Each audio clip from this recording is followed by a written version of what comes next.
मुझे 65 के जो थे अपने हीरो, वो फैसिनेट करते थे।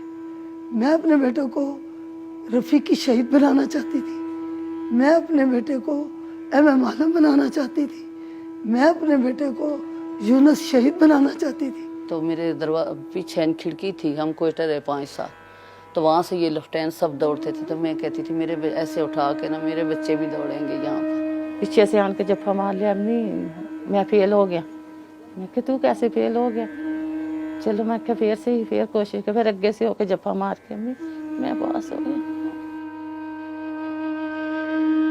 तसल्ली देना, प्यार करना, कोई मसला हो तो कंधा हल्का सा दबा के और फिर कहता था सब ठीक हो जाएगा।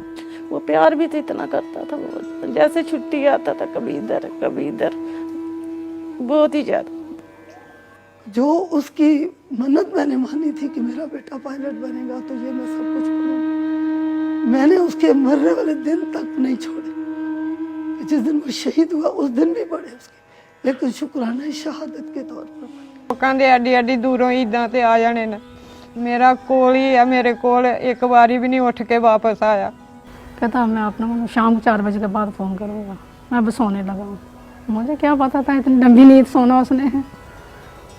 फिर गम भी दिया तो फिर वो भी बढ़ के दिया, उसका मैं बता नहीं सकती आपको। अल्लाह ताला जिसको चुन ले। रुतबा ते वड्डा ही ले आना पे, शहीदियां वाला पे टेढ़ नूं सबर ते नहीं ना आंदा। और आज तक मुझे महसूस होता है कि मेरे कंधे पे हाथ रख के कहता है सब ठीक हो जाएगा। दुआइयां मऊ ने पैगाम, दुआइयां मऊ ने की पैगाम है, माँ की कर सकनी है, कोई नहीं कर सकनी, सोने अल्लाह आगे दुआ कर सकनी है, वो आज देने तो तोड़ जा। हम अपने फौज के साथ हैं, हमारे जज्बे बेदार हैं और कोई दुश्मन हमारा कुछ नहीं बिगाड़ सकता।